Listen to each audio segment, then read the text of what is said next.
Bungalow Bill here. I have an important announcement to make. I have recently found out that 0.4% of my YouTube search traffic comes from the keywords feet smell. That is all. This episode took me a while to make, and the reason is that this is my second attempt at it. Nothing went wrong with my first attempt. I built a small APS patrol boat. I killed some deepwater guard ships. However, after spending some time editing it, I realized that I sounded tired, and my building and play were confused. The episode was not salvageable. Fortunately, I accidentally saved over my very hard neater slot early in the episode, so I'm loading that save and playing from there. This does mean that you will miss the first two battles of the Poley War, which were against the Sinner's Outpost and the airship gantry Atlas. I don't feel that this is fair, so I'm going to substitute a dramatic reenactment which is based purely on the most accurate first-hand accounts available.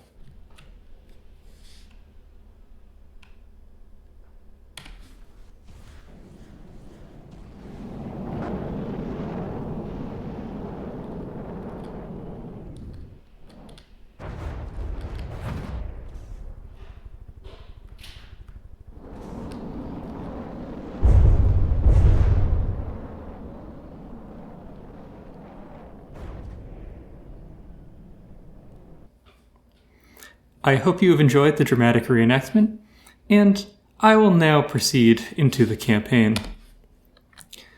So, I took over this Sinner's Outpost. I built and deleted the blueprint for this vehicle. I will delete the vehicle as well. And, okay, taking some territory there.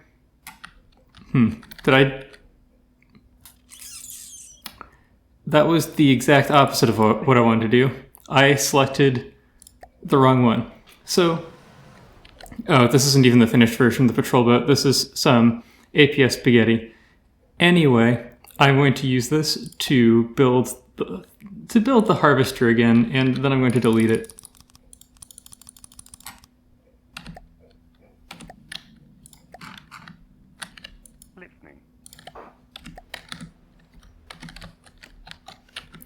Fumbling around with this because I don't have anything in the quick build bar, and do not plan on putting anything into it.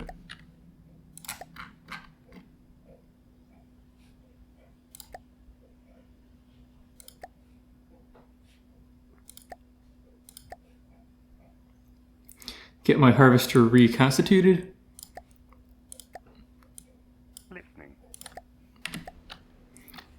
And in the past episode, I described what I did as buying a frozen pizza at the grocery store. And I do think that assertment was accurate. The Poley Warrior is very much frozen pizza. This episode, I hope that instead I will be making my own tomato sauce. As for whether or not I make a homemade pizza with that tomato sauce, well, that is another matter. Right now, I'm just going to focus on making a reusable APS turret. And once I am done with that, I'll make a small boat around it, hopefully. It may not happen this episode. So, the idea for this one is that I'm going to shoot very small gauge shells out of 1 meter autoloaders at a high rate of fire. It'll be sort of a sandblaster. To make it more flexible, I want to put supercavitation bases on it. And I don't want it to be reactive, so I'll put a defuse, and then I'll put supercavitation bases. Let me check the stats. Reasonable shell velocity. Armor pierce is not fantastic against metal, but is sufficient. Let's pull the thing that I was working on from play. It's amazing that the Steamworks can sneak up on me so quickly, but it does move at 41 meters per second. This is a fight that I personally have already done. It'd be a little bit more interesting if I used the Poley Warrior instead. And seeing as I have already done this fight, I know a few things. One, This is in patrol mode, which is the opposite of what I want. And the last time I did this fight, it ran to the far corners of the earth. The enemy is the Steamworks, which kind of interesting looking. I haven't taken it apart in designer mode, so I don't know if the steam particles that it emits are from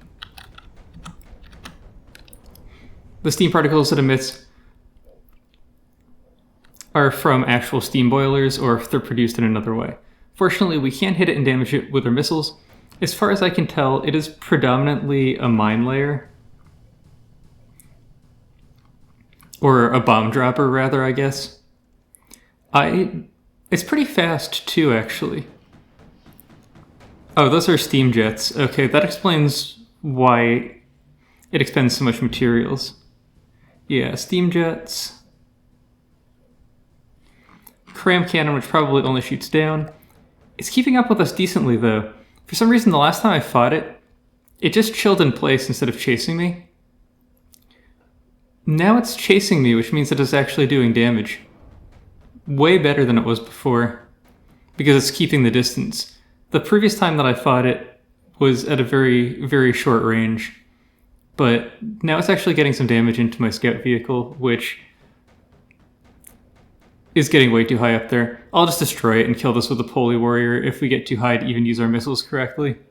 Oh good, we're descending a little bit. Unfortunately, we lost one of our missiles pretty early. Pretty early on. They're very heavily exposed. And we're not keeping enough distance to avoid the anti-aircraft fire. Really, the Scout is not a combat vehicle.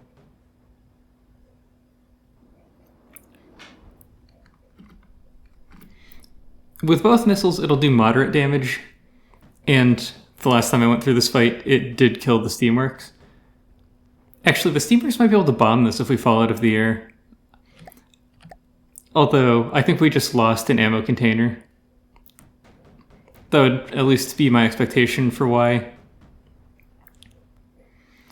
our health dropped so precipitously. So, is the Steamworks, now that we're going into the water, is the Steamworks going to do anything?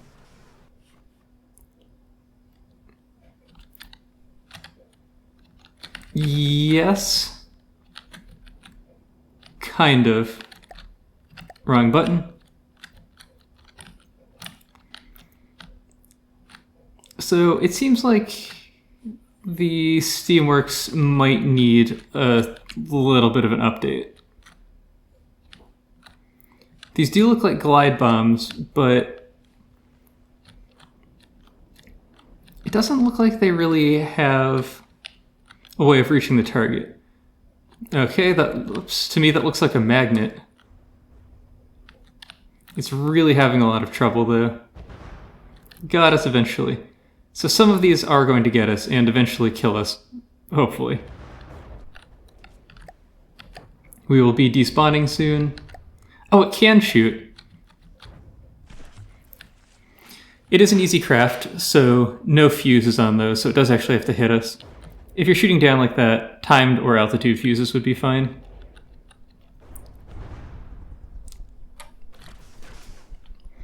It looks like the magnets might be arming too early. You could see those explosions on the Steamworks. That sort of thing predominantly happens moving out when you arm your mines too early and kind of hit yourself. So eventually the Steamworks will find its way to the Poley Warrior, and we will kill it with that.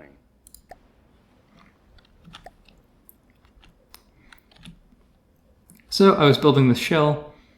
I'm sufficiently happy with it. It's not fantastic. I'm sort of doing this. It's not going to make a good APHE shell. I think it'll be a little bit more effective. A little bit more effective against a Deepwater Guard than pure kinetic, but not by a huge amount. And it'll be less effective against the Onyx Watch, but I kind of like the little explosions. So here I have made a turret circle, and the reason that I made it rather than using in the sub-objects menu the 7x7 turret template is that this is made out of lightweight alloy and metal, which means that I cannot use it. So Let's pull out the advanced cannons. Auto loaders and clips, 1 meter auto loaders. Actually, I do not want mirror mode. However, I want to do this to be able to, pressing backspace to be able to place detached blocks. I don't know how long I'm going to have uninterrupted. That is one of the big difficulties with building in campaign mode. So I have to work pretty fast.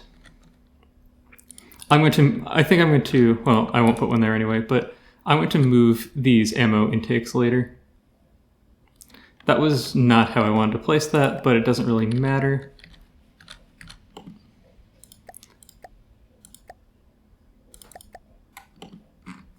I'm going to prefab it. I could save the prefab and then use the prefab tool to remove this, but I'm just going to do it this way. It bothers me that this prefab is translucent.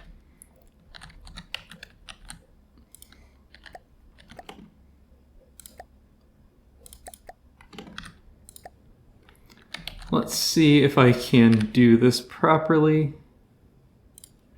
Boink. Boink. I messed up somewhere.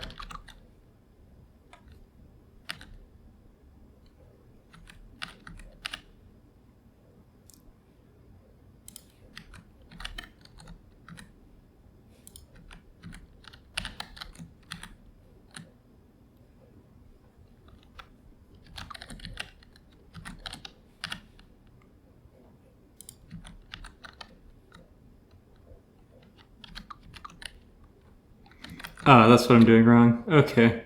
I feel stupid now. I am trying to go quickly, though.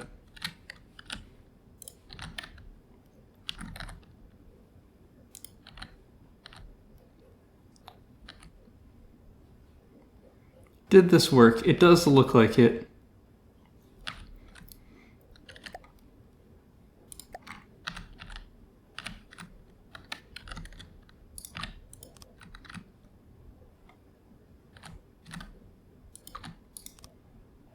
The question is if this will be a workable pattern or not.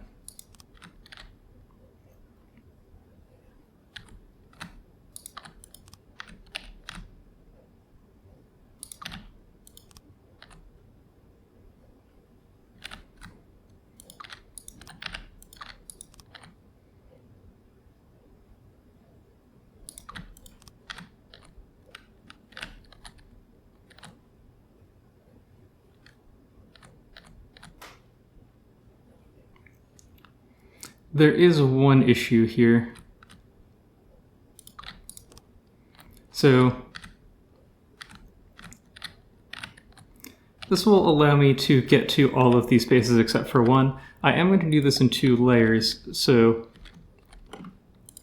I'll be able to access that column from the other layer if I give it a different pattern.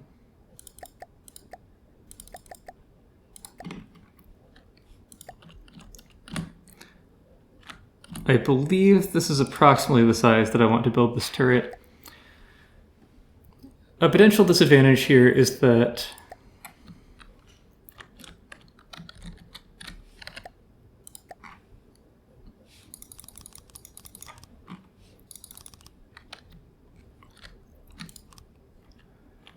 this is currently only connected at one point. I'll have to see if I can do something to anchor it a little bit better. We'll see. If I have a little bit of extra space in the turret, which I think I will, I don't think this Tetris is going to work out perfectly. I also don't think I'm going to have this much deck armor. I can always just move this down later. I might use the dead space to anchor my turret a little bit better.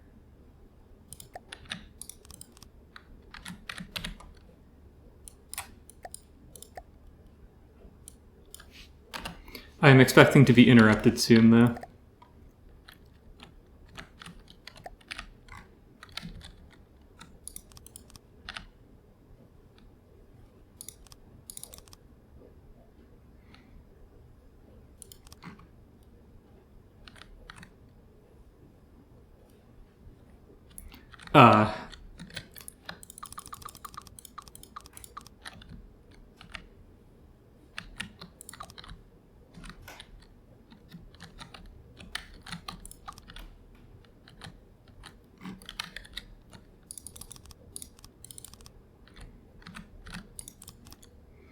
Definitely not the prettiest gauge snake.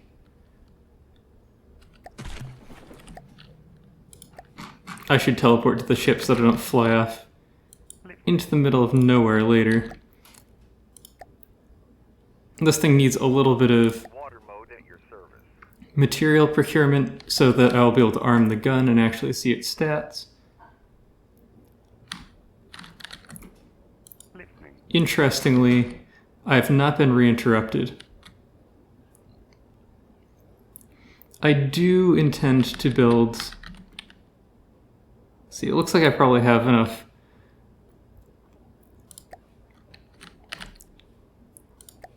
money to make 2 of these. Moving out. Listening. Listening.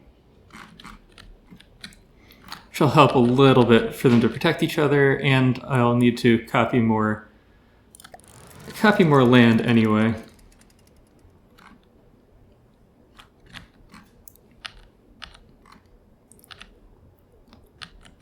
So let's see.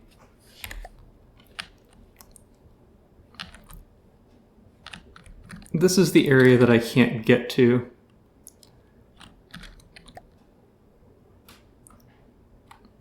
Actually, I could have remedied that on the top layer, couldn't I have? Or no, I can't, I think.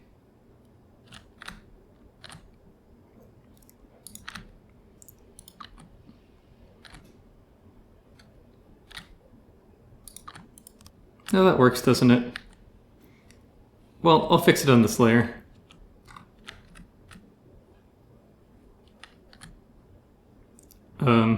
Right. That's the issue.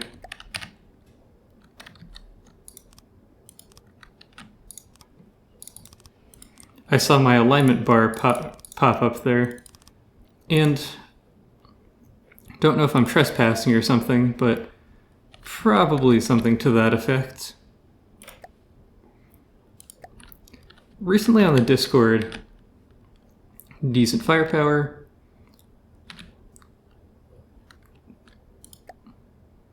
.427.2.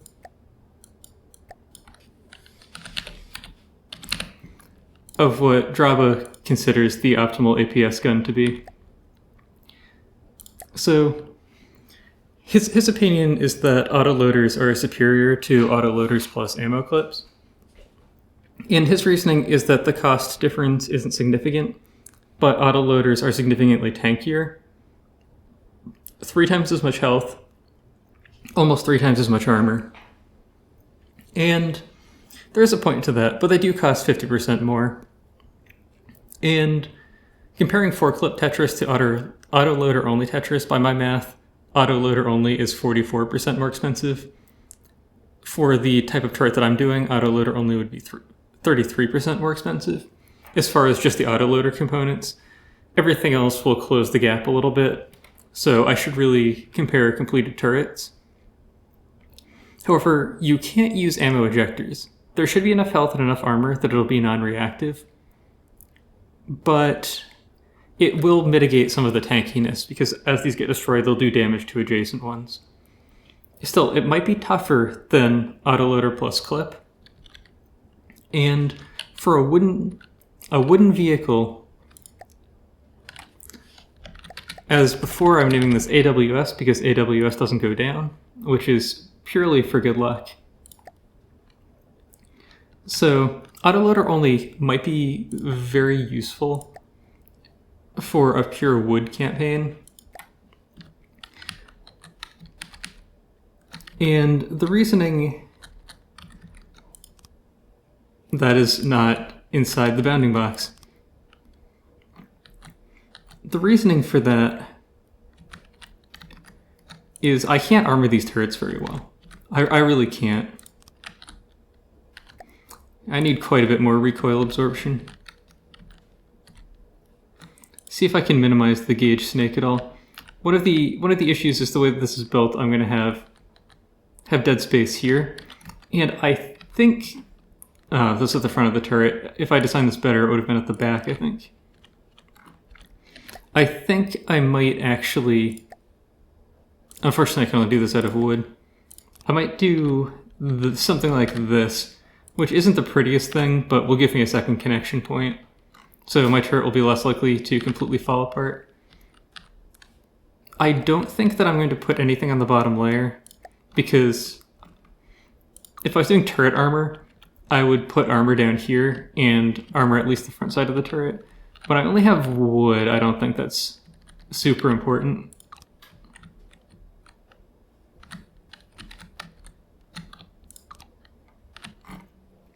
That gets me a little bit closer.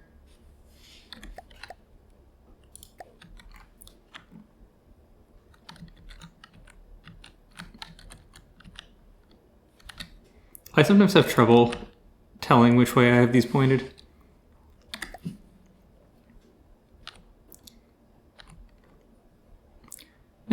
Now really close. Ideally, I'd be able to remove some of this cooling snake. Or change things so that I can use this space.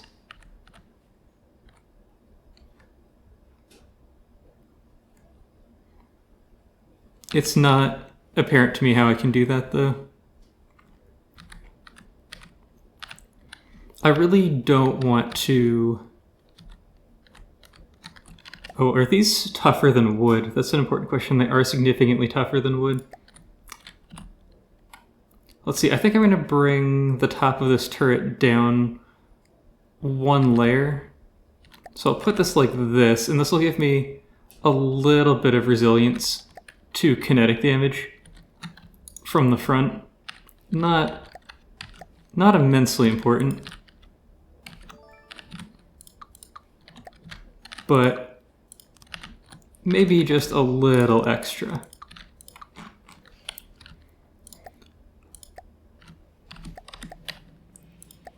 Let's check and see how the map is doing. Our territory has expanded. The Poley Warrior can continue to advance. I'm going to have to make something that I can collect resources with at some point. Moving out. Moving out. I'm not going to send it as high as it can go because that's, to me, not really a legitimately achieved altitude. I guess I'll send 2 scouts here for a little bit of protection. Moving out. Listening. Moving out. I have been wanting to build a sailboat for a long time in Front of the Depths, or a sail ship. Maybe if you've played Magic the Gathering, something like the Weatherlight. Receiving. Especially, so the old Weatherlight, well, maybe even the new one, is supposed to fly with lift stones or something like that are, you know, magic. I don't know exactly what I would do instead.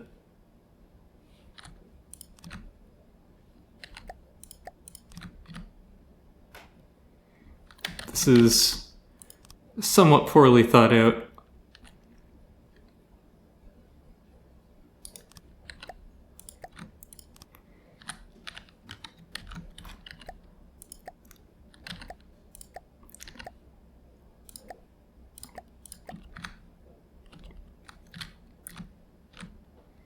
Perhaps it would be better to leave a space so that I can put this down here instead, but we're just going to do it like that. Another one for the turret base. All-in-one CWIS controller. And let's see, main rule set. Ignore outside 60 degrees. That is fine for me. This is a long list, and I don't remember where things are, so it may take me a little bit to find some of them. However, I am looking for projectile diameter.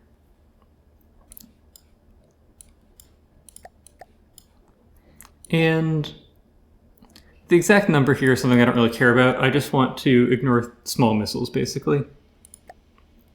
Add rule, and I'm going to start adding some weights. So, given that this is not a flak shell, and does not have a good explosive radius,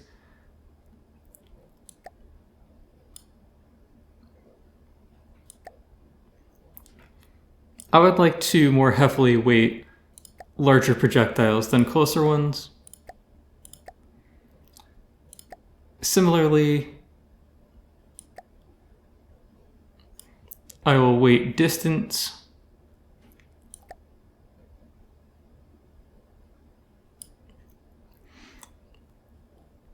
This should probably override projectile diameter as things get closer. And I'm going to pull this in a little bit. Exact number, I don't know, sort of a thing that I'll leave up to chance. I'm not going to ignore torpedoes because this thing has supercavitation base shells on it, so that's fine. Is there anything else that I need? I could do shots on target to make it skip targets more effectively. I'll probably come up with something else later. These are sort of the main points. Let me just take a quick look to see if I'm missing something.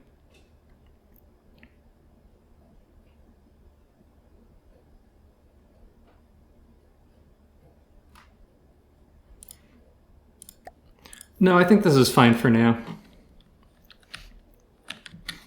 So I'll build myself a really quick and dirty turret cap. When I go to make a better ship, something that's not frozen pizza, I think I'll try to do a bit better than this in terms of the look of the turret cap. Not exactly hugely important though.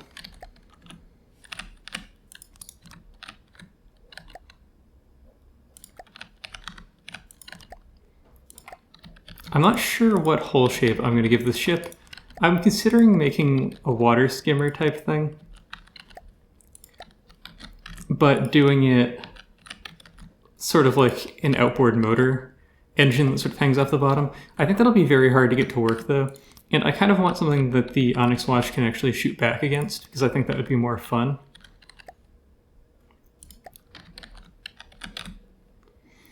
Okay, so I did want to slope this. Well, it's just going to have to look a little bit bad. That's sort of the name of the game here.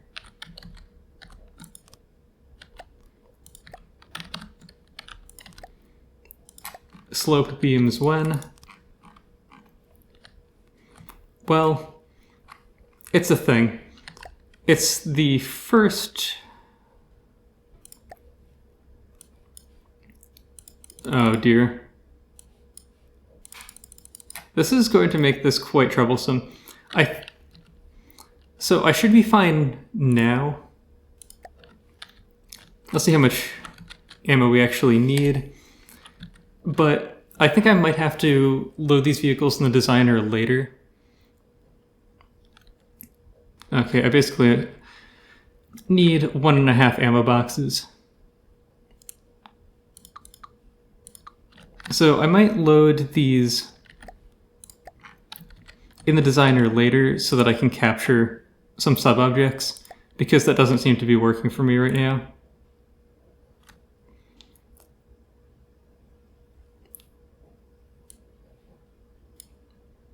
I thought I already had this.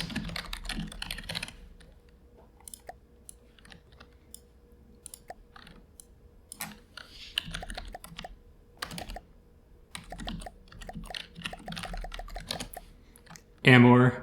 That's what I get for typing too quickly.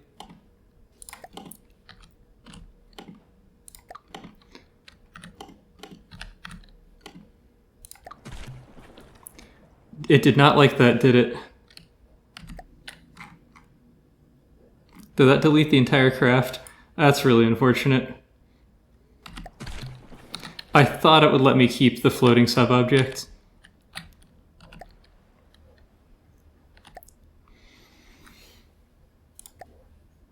Well, that actually really sucks because I couldn't save the sub-object.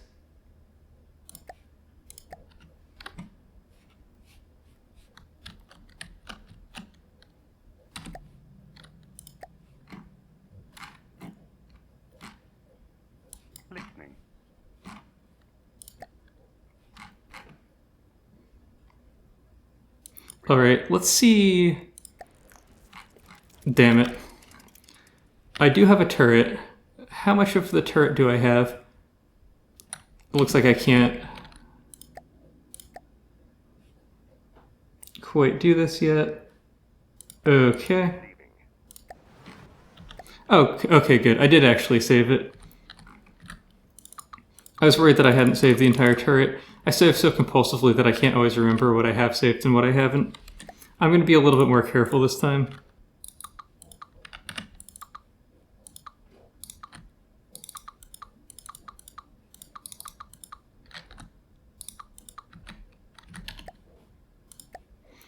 So, it used to be when I was building turret wells for a ship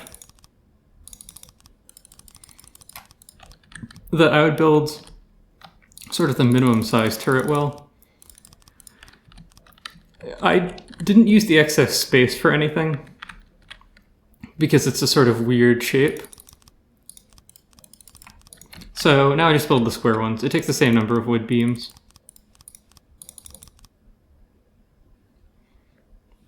Oh, right, I didn't leave myself with a real neck, did I?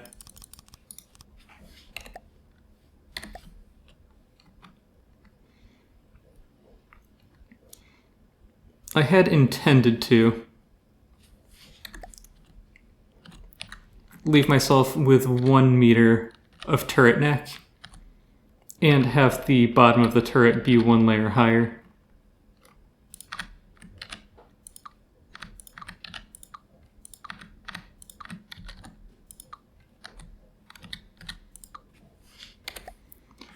So like that.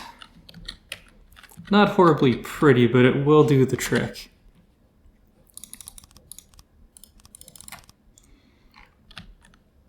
So now I have to make a quick decision as far as what I want this vehicle to be like.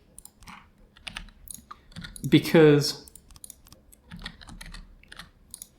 I really do want something that the Deepwater Guard can actually shoot back against. I think it'd be a little bit boring if they couldn't. So I might make this kind of slow. One of the issues is that I don't really want it to float too high above the water like the Poley Warrior does. So I'm not sure I want to add too much displacement inside of this. It does mean it'll likely be quite the glass cannon because it means that I won't have access to wood spam. I think the water line is going to be quite high.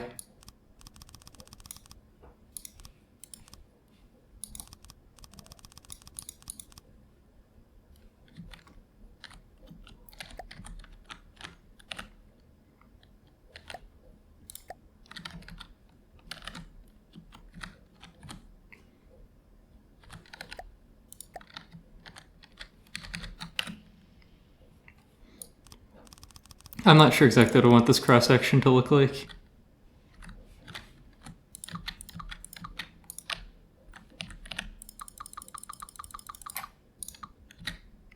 I think I'm going to change things a little bit in a second.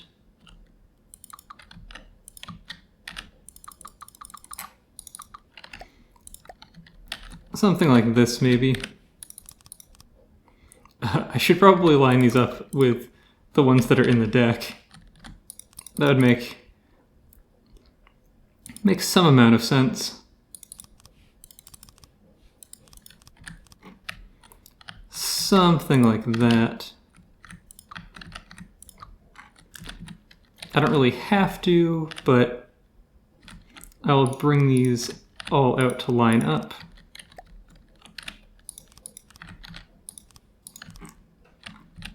I don't know how I'm exactly going to draw this in at the bow or the stern either. This is going to have to rely a lot on its active defenses, and I don't think I'm going to give it flares. In the future soon, I hope to make something with flares, but for this vehicle, I don't actually think so.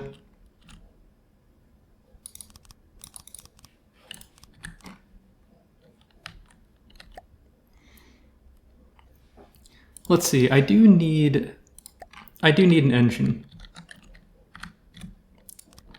don't think this needs to go in the other way. Although I don't remember if crankshafts actually attach on 2 sides or not. Actually, I'm going to build this one taller than this.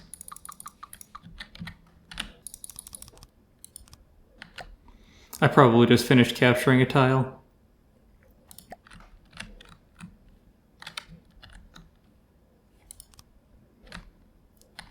Let's see, what am I going to make this pattern? I think something like this, probably.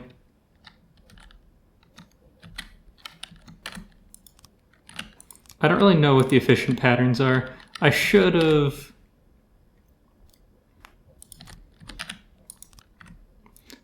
done something in my spare time to kind of figure it out.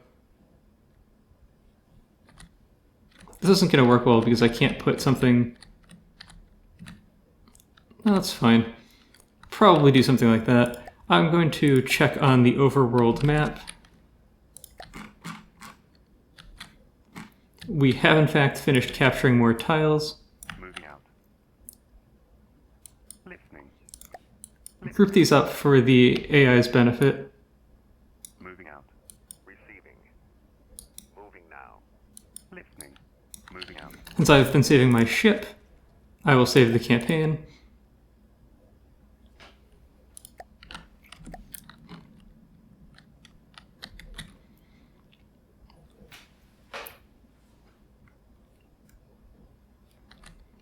Got a fair number of materials here to spare and nothing small to make. I'm done with my patrol boat. Maybe I'll spawn one in. I don't know if I will finish it.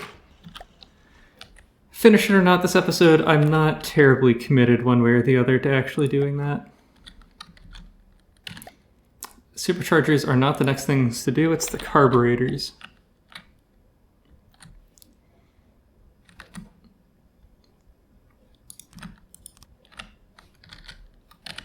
I do not know if these are particular about how they are attached.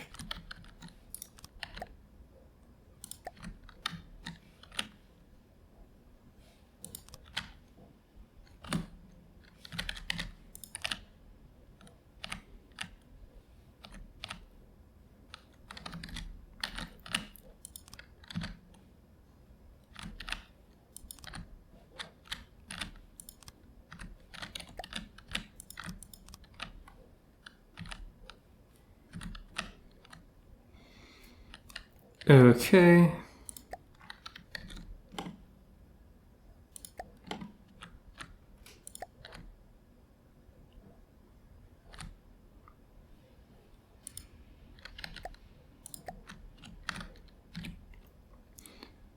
This may need fuel. Oh, it doesn't have radiators, right?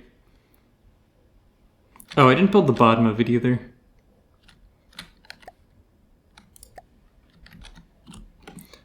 Details, details.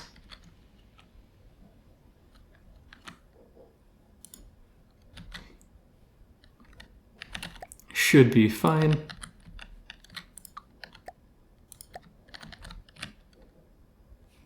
Can I put these like this? I can't, it looks like.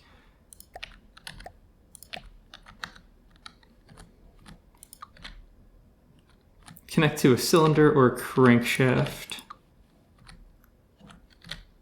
Carburetor, crankshaft, carburetor, cylinder. I was hoping to make kind of optimally placed armor out of it. Do something like that for now. Put the large fuel box. I don't have to be that careful with my placement efficiency. And I also don't need as much as it tells me that I'm going to because I'm going to be limiting my RPMs. 36 power per volume, 635 power per material. I should be able to do better than that.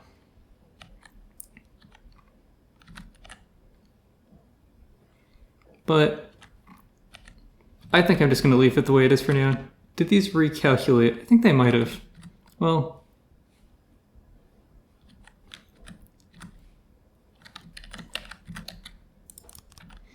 drop in a few more anyway.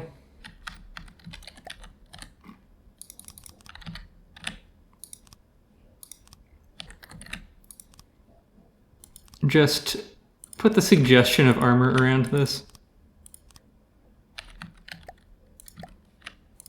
It's also going to need a little bit of additional buoyancy up here to float this, I think. So hopefully this will get that to happen.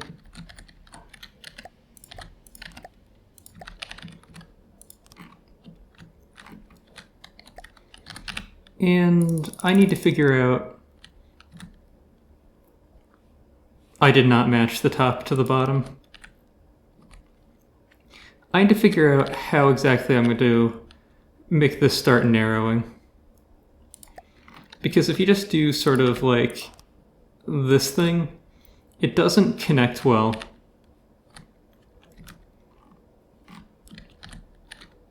With these angled sides.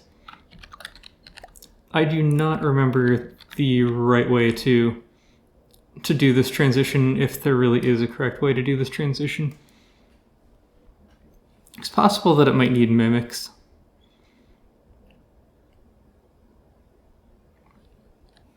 Well, I'm going to do something lazy, I think, which will leave a very sharp drop for the bow. I should probably put a second layer of deck armor as well. Also need an AI compartment.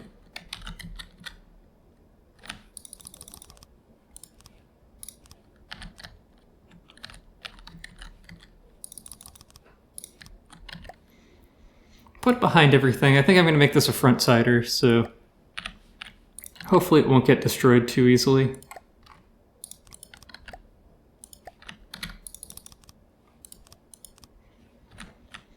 How much GPP do I really need? I'll probably put some on and then make a decision shortly thereafter to figure out how much I'm actually going to need. We actually need aim point selection this time. I don't believe this is a frontal ship, so we're going to grab frontal hovercraft. I'll have to make a few tweaks to it.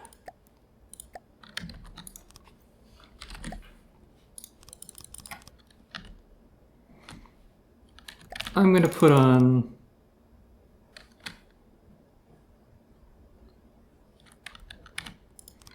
a little bit more GBP than this. Give myself a little bit extra, maybe for some sonar or that sort of thing.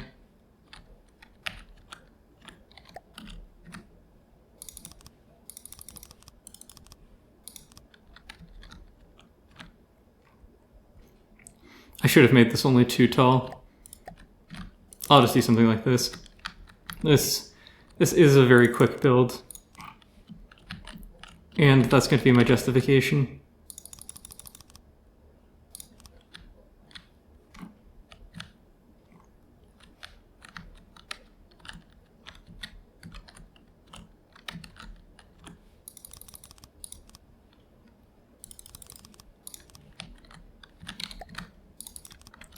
I have no idea how this is going to look. I will give it a whirl and see what happens. I also have no idea how this is going to float. Definitely going to be a very delicate craft.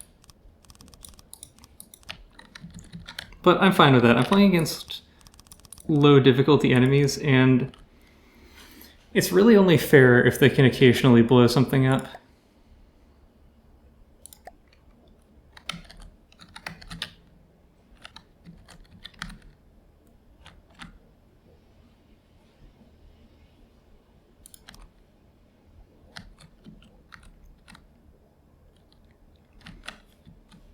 That's probably going to look even worse than I thought. And these can't connect at all in that regard.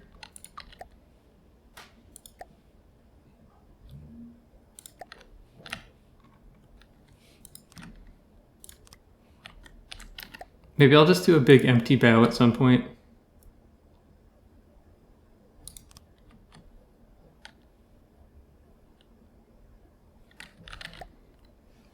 Yeah, I haven't done a tumble home profile before, so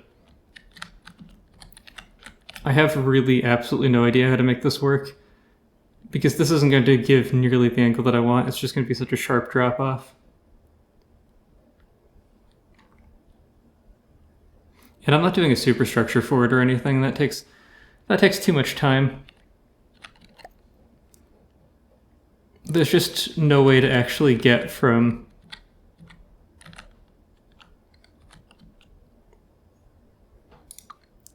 here to here in a graceful way, is there? You just kind of can't do this. I'll just do something super clutchy. And maybe on my own time, I'll try to figure something out that actually works.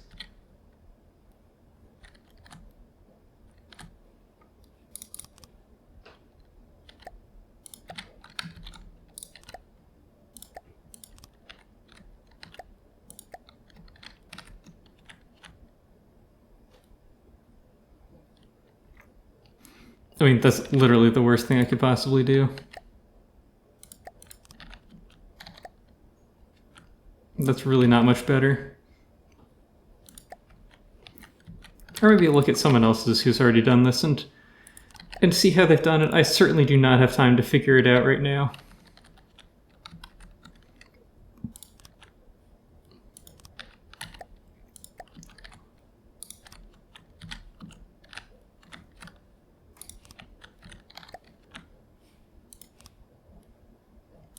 Oh yeah, that's about as bad as something could possibly look.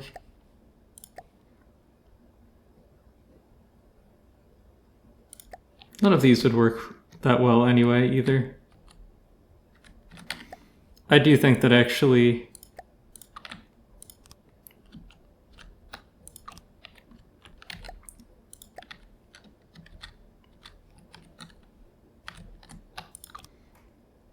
no, probably not less bad.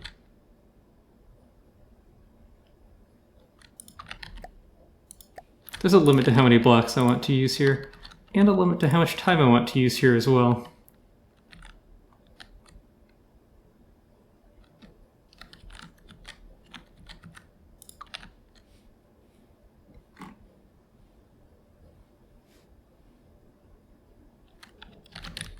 Whatever, it's underwater.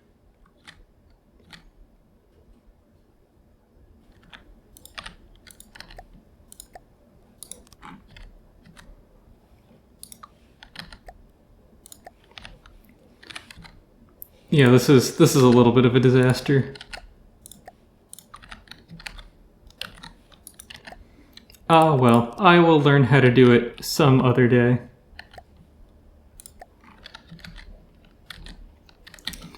At this current point in time, I just need to make something that floats and fights and does not take me 2 hours to build.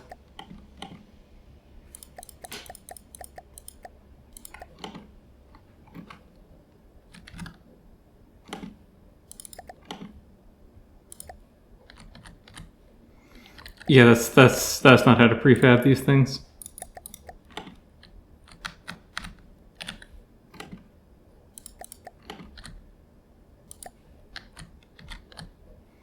I'm also not going to slope stagger it. Oh wow, this doesn't copy onto itself. I think it does after the transition. That I will be able to do something.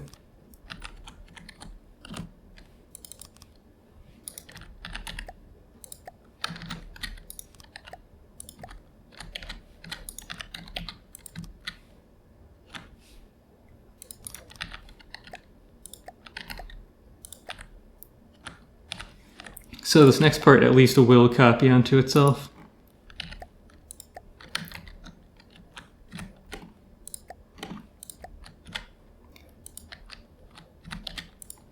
Definitely not the type of campaign for getting terribly into aesthetics.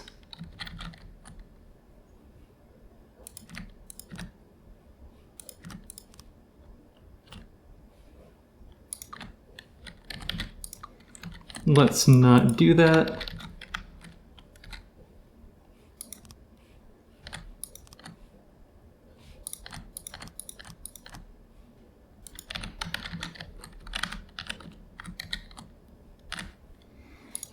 This also maximizes the number of 1 meter wedges, doesn't it? As absolutely fantastic. Or 1 meter slopes. Because there's no 3 meter slope beam, so all that I can do is something like this. Although that's only if I want it to be flat, which is not actually what I was going for. What I was imagining earlier was this, I think.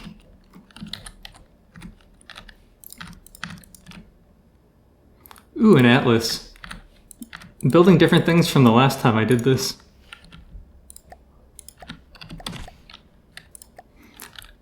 Let's see which ones were engaged by the atlas. Oh, right, I forgot to actually Moving out. Receiving. Moving now. Listening. start capturing in these two places. Ah, that's fine. So, atlas is about 40k if I... Oh, 81k. Whoops. Well... I should probably spawn another Poley Warrior here then, so that I have more...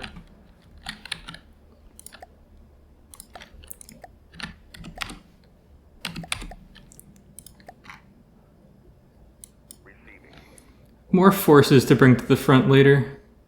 Good, it's getting built. Bringing in 2 scouts against the Atlas is probably just suicide for both scouts. We'll see what happens though. The Atlas is over land and I don't have a proper airship yet. So I can't engage it. I did want to build a frigate or that sort of thing. Let's see where the airship gantry spawned in. Or that sort of thing, but... it's probably more important to get something that flies first. If we kept our distance, we'd probably win. Currently, it's not really hurting us. The flak isn't getting quite close enough. There goes the aft flak cannon. Also, flak needs direct hits on wood for it to be that effective.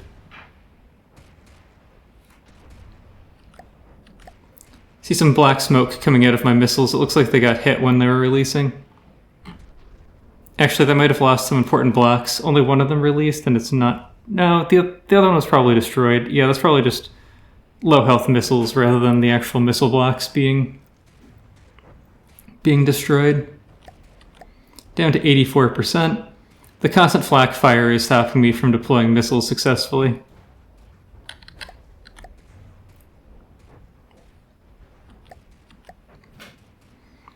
Atlas is going to need to redeploy those air balloons soon, or it's not going to be doing too well.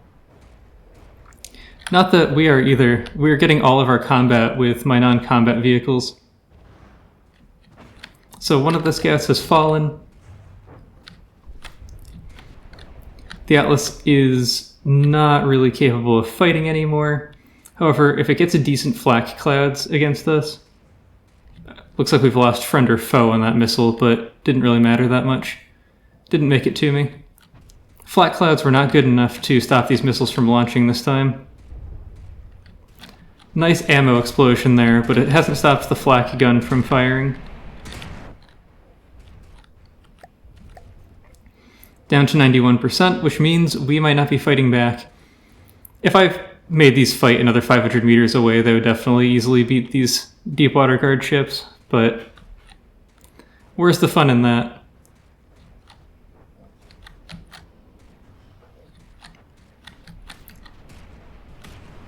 A little bit more damage, but I think the AA here is sufficient. I could also build these ships to just be faster. Probably be better to strip the wood armor off of them and just make them faster.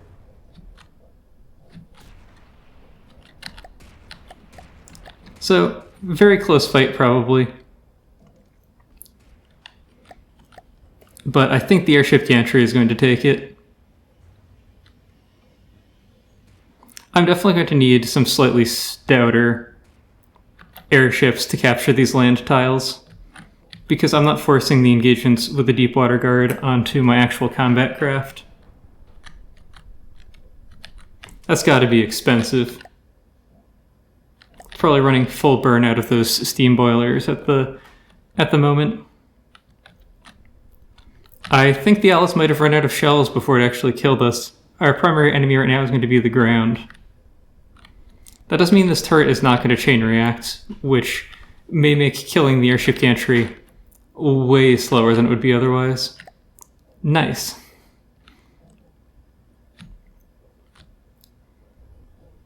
This is probably a decent candidate for a time lapse. Also, this is taking a fair bit of time, so I think I'm going to have to put my build on pause, especially if I get into another combat. We'll see how much time I have after this. I might be able to toss in a little bit more, but I think I'm going to have to finish up the build in the beginning of the next episode instead. I don't really want to run much past an hour for each episode. I think that's a little bit too long for YouTube content, and it makes the editing and recording a bigger burden and just take more time. It doesn't actually make me produce more content. I don't know how some people stream for like 4 hours, 5 hours, 8 hours, 12 hours, day after day. Even a single hour of content creation is pretty hard for me. Not that they edit all of it. So I watch, Numot the Nummy's content on YouTube occasionally, and he just clips that right off of his stream. I think we barely hit there.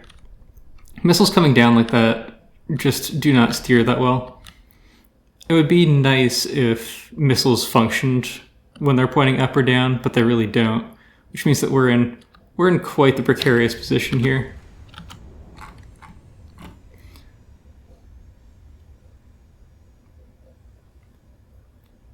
It looks like we've lost some of our missile blocks. I think we've lost our identify friend or foe.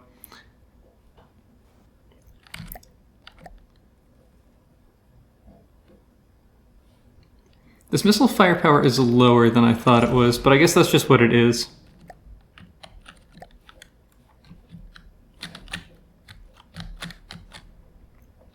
I don't think those were distracted by flares or anything. Missiles just don't work when they're shot straight down like that. If we don't start getting some hits on soon... Yeah, there we go. I was thinking about just ending the battle and accepting a loss of these craft, because it's only worth watching them whittle away at the Atlas for so long. But the Atlas has to be despawning soon, so I think I'm just going to ride it out.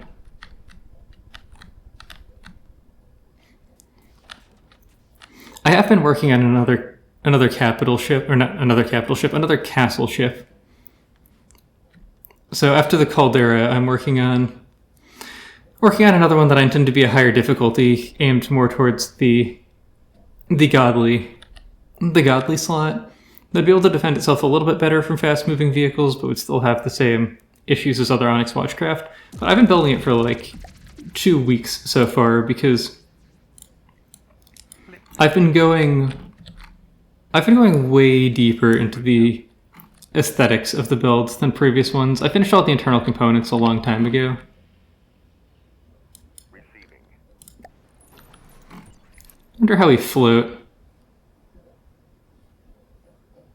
All too well.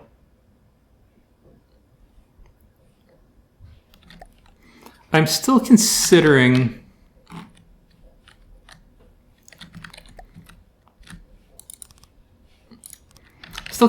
making this a water skimmer, although for the same reasons I said before, I do want the Onyx Watch to be able to fight back against it, and it might just not be that much fun. I should run these forward and back instead. So, probably abandon that idea.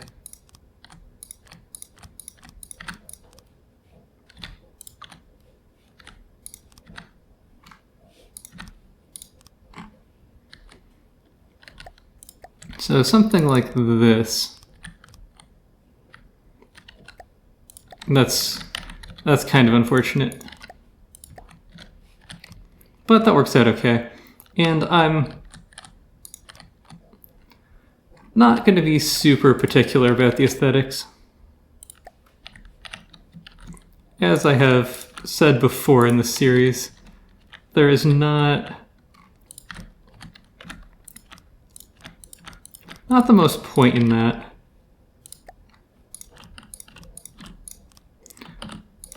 So last night was a D&D session that ran super late, so I didn't get to bed until like 2 in the morning, so not the most sleep.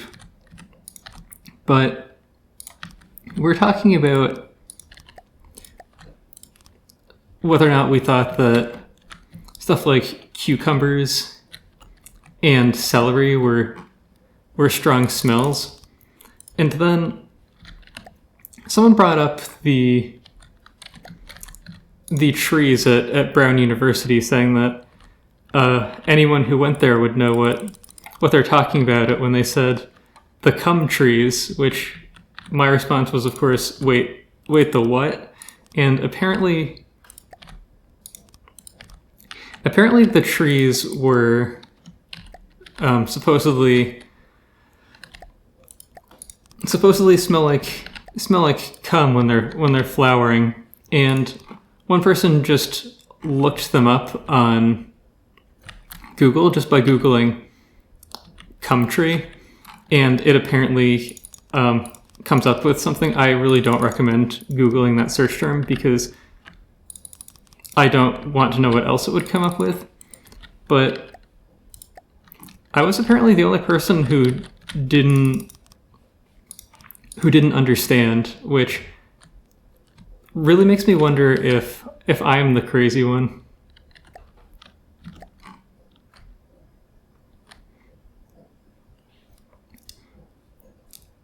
I was also told it was very much a thing in Israel as well. I might make this jet-powered just so that I can line up mass and into that sort of thing, or line up mass and thrust. I'm also probably just going to sort of... I wish they would stop engaging the scouts, but I guess they're doing it because they're weaker.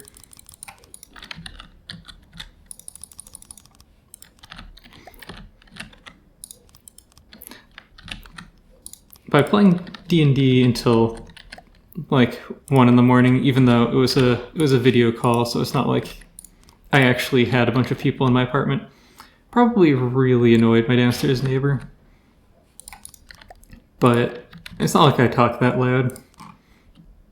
And anyway, he's slamming everything right now.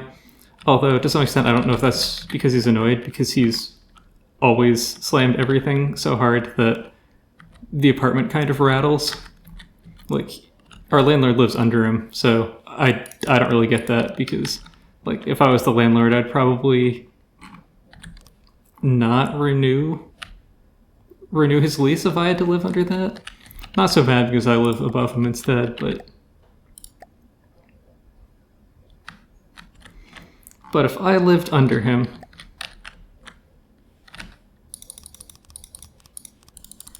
yeah, I think this fight with the Swordfish is going to be the last thing I do, and at the very end of the next, or the very beginning of the next episode, I'm going to finish putting this vehicle together. I'll think a little bit more about what I'm going to do with it as well.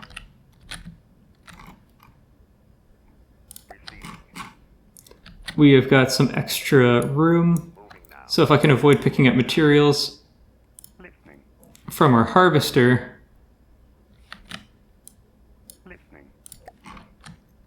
I should be able to pick up some of this stuff.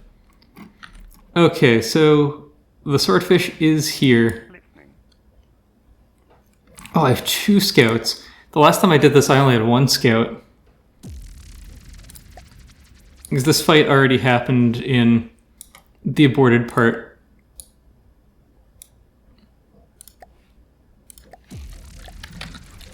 So I'm somewhat familiar with the Swordfish.